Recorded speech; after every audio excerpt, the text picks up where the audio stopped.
आज हम बात करेंगे 10 most important MCQ of foreign exchange rate. तो पहला क्वेश्चन देखते हैं।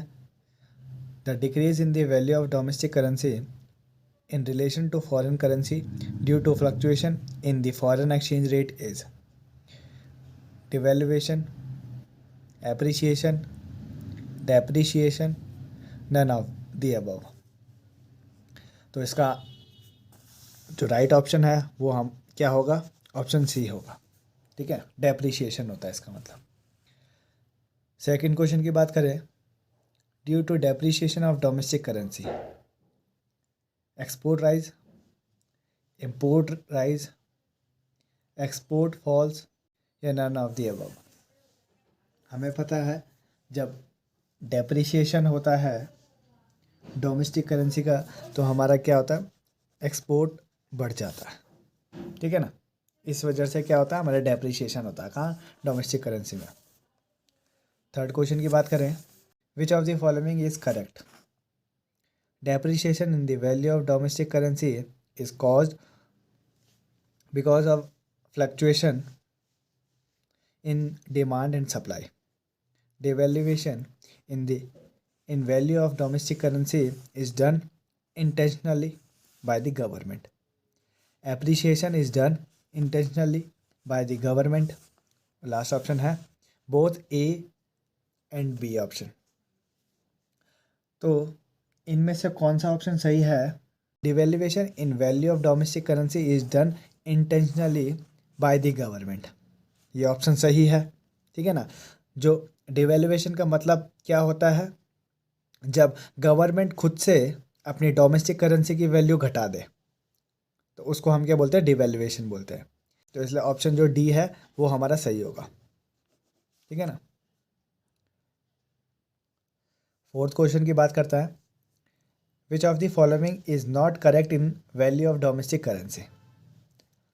Devaluation is done by the government. Revaluation is done by the market fluctuation of demand and supply. Appreciation is caused due to change in demand and supply of foreign exchange and none of the above.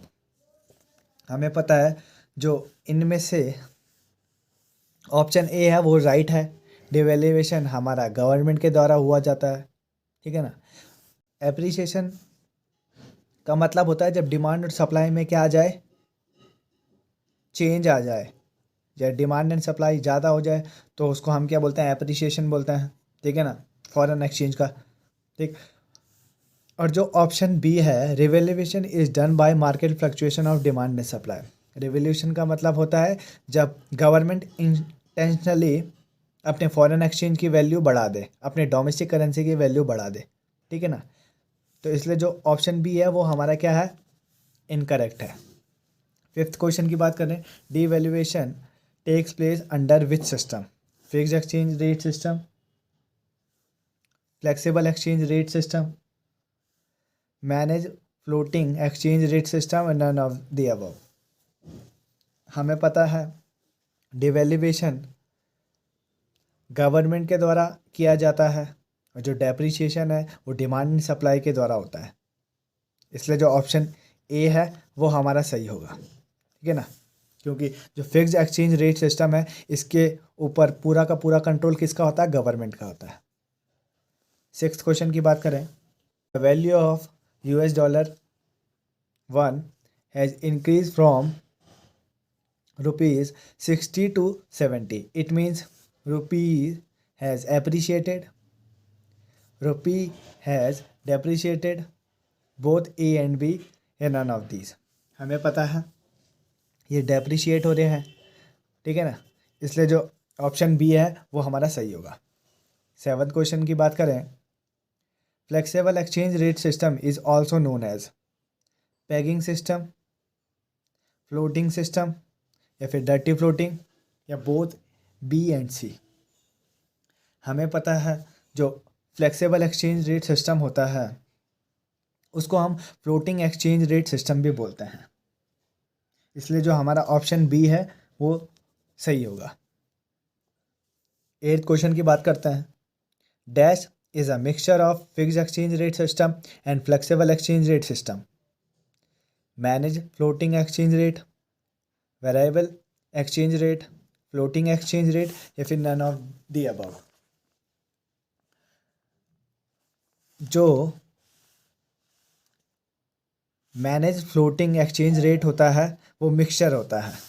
किसका mixture होता है? Fix exchange rate system का और flexible exchange rate system का। इसलिए जो option A है वो हमारा सही होगा। 9th क्वेश्चन की बात करते हैं। Dirty floating is also called dash, manage floating, hybrid exchange rate, flexible exchange rate, या नन ऑफ दी।